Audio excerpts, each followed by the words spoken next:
जय हिंद दोस्तों, स्वागत है आपका अपने YouTube channel paramilitary news Hindi में। और आप देख रहे हैं paramilitary news Hindi daily update, जहां हम बात करते हैं बीते 24 घंटे में केंद्र अर्धसैनिक बल के महत्वपूर्ण खबरों का। तो चलिए खबर की शुरुआत करते हैं। राजस्थान हाईकोर्ट ने एक ऐतिहासिक फैसले में सीआरपीएफ कांस्टेबल के खिलाफ की गई अनुशासनात्मक कार्रवाई को रद्द कर दिया है। कोर्ट ने कहा है कि गलत आरोप के आधार पर की गई कार्रवाई पूरी तरह अवैध है। मामला यह था कि एक सीआरपीएफ कांस्टेबल पर फोर्स से भाग जाने का आरोप लगाकर सस्पेंड किया गया था, जबकि जवान का कहना था कि वह किडनी स्टोन की मेडिकल समस्या के कारण 20 दिन गैरहाजिर रहा था और बाद में खुद ड्यूटी पर लौट आया था।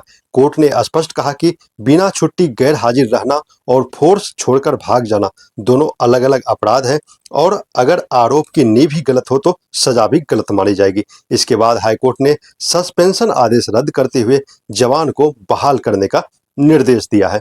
अब एक बड़ी खबर जम्मू से आ रही है। केंद्रीय गृह मंत्री अमित शाह 3 दिवसीय जम्मू दौरे पर है। कठुआ जिले के गुरनाम और बेबिया बॉर्डर पोस्ट का दौरा किया। इस दौरान वे बीएसएफ के जवानों से सीधे मुलाकात की और उन्हें निर्देश दिया कि घुसपैठ रोकने के उपाय तेज किए जाए, एंटी टनल सिस्टम मजबूत बनाया जाए और ड्रोन से होने वाली तस्करी पर सख्त निगरानी रखी जाए।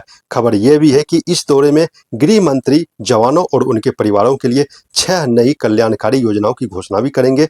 जम्मू क्षेत्र में हाल के वर्षों में बढ़ती आतंकी गतिविधियों को देखते हुए उनका यह दौरा सुरक्षा की दृष्टि से बेहद अहम माना जा रहा है। अब एक बेहद गंभीर खबर बिहार के मुजफ्फरपुर से आ रही है। एसएसबी जवान उमेश कुमार के 18 वर्षीय बेटे शिवम कुमार को अपराधियों ने गोली मार दी।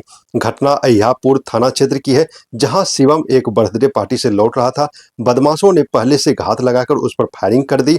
गोली सीधे पेट में लगी और उसकी हालत फिलहाल बेहद नाजुक बनी हुई है। पुलिस सीसीटीवी फुटेज खंगाल रही है और मामले की जांच कर रही है। इस घटना ने एक बार फिर बिहार की कानून व्यवस्था पर कड़े सवाल खड़े कर दिए हैं। अब एक और बड़ी खबर एसएसबी की तरफ से। महाराजगंज में 22वीं वाहिनी एसएसबी और नेपाल सशस्त्र पुलिस बल यानी कि एपीएफ के बीच एक अहम समन्वय बैठक आयोजित की गई। इस बैठक में फैसला लिया गया कि सीमा क्षेत्र में संयुक्त गश्ती बढ़ाई जाएगी, मानव तस्करी और ड्रग्स तस्करी पर सख्त कार्रवाई होगी, दोनों देशों के बीच सूचनाओं का आदान प्रदान तेज किया जाएगा। बैठक का मुख्य उद्देश्य भारत नेपाल सीमा पर सुरक्षा व्यवस्था को और मजबूत करना था। अब एक और खबर एसएसबी के तरफ से। एसएसबी द्वारा जम्मू कश्मीर के युवाओं के लिए आयोजित 9 दिवसीय भारत दर्शन शैक्षिक यात्रा सफलतापूर्वक संपन्न हो गई है। इस टूर में 30 युवाओं को राजस्थान और दिल्ली के ऐतिहासिक स्थलों का भ्रमण कराया गया, राष्ट्र संस्कृति और इतिहास से रूबरू कराया गया, देश की विविधता और विकास को करीब से दिखाया गया। समापन समारोह में एसएसबी के डीजी संजय सिंघल ने युवाओं से कहा कि अनुशासन और मेहनत ही भारत की नींव है। इस पहल को युवाओं ने बेहद प्रेरणादायक बताया है। अब एक बड़ी खबर पंजाब से बीएसएफ की तरफ से आ रही है। पंजाब के पुल मोरन बॉर्डर आउटपोस्ट के पास बीएसएफ ने बड़ी सफलता हासिल की। बीएसएफ जवानों ने 541 ग्राम संदिग्ध हेरोइन बरामद की, जिसे ड्रोन के जरिए सीमा पार से गिराया गया था।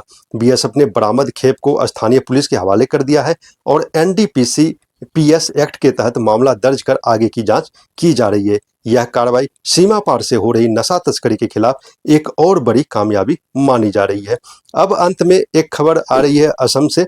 असम के लखीपुर में असम राइफल्स और पुलिस के संयुक्त ऑपरेशन में बड़ी सफलता मिली है। इस ऑपरेशन में बरामद किया हुआ 1 किलो 88 हेरोइन जब्त किया गया है तथा 10,000 यावा टेबलेट को भी जब्त किया गया है, जिसकी कुल कीमत 14 करोड़ रुपये बताई जा रही है।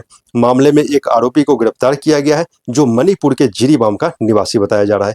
यह पूर्वोत्तर में ड्रग्स नेटवर्क पर बड़ा प्रहार माना जा रहा है। तो दोस्तों, ये थी आज की सभी अर्धसैनिक बल से जुड़ी प्रमुख खबरें। इसी तरह की खबर के लिए आप हमारे चैनल को सब्सक्राइब जरूर करें। जय हिंद।